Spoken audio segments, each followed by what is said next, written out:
പക്ഷേ എനിക്കൊരു കാര്യം അറിയണം, അറിഞ്ഞേ പറ്റൂ. നീ ഇവരെയൊക്കെ പറഞ്ഞ് വിശ്വസിപ്പിച്ച ഗോവ കഥ നുണയോ നേരോ?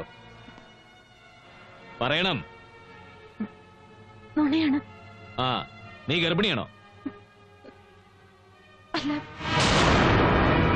എന്നെ വിവാഹം ചെയ്യില്ല എന്ന് പറഞ്ഞ് വെല്ലുവിളിച്ചപ്പോ വാശിക്ക് പറഞ്ഞു പോയതാ. ഇതും പറഞ്ഞ് ഇങ്ങോട്ട് വന്നാ നിന്നെ ഞാൻ സ്വീകരിക്കുന്ന എന്തായിരുന്നു ഒരു ഉറപ്പ്?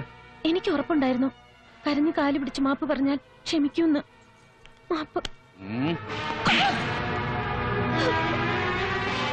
ഇനി മാപ്പെന്നൊരു വാക്ക് പറയാൻ നിനക്ക് അർഹതയില്ല. കാര്യം അറിയാതെ ഇറങ്ങി പുറപ്പെട്ട ഞങ്ങളെ വിഡ്ഢികള് ഭാരതേമ്യം മോനും ഞങ്ങക്ക് മാപ്പ് തരണം. കേറി വണ്ടിയില്. പറഞ്ഞത് കേട്ടില്ലേ?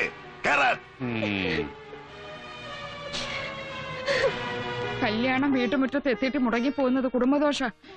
തിരിച്ചു വിളിക്കടാ. ചെയ്ത തെറ്റിനൊക്കെ അവള് മാപ്പ് പറഞ്ഞില്ലേ? മനസ്സുകൊണ്ട് ഞാൻ അവളെ മരുമകളായിട്ട്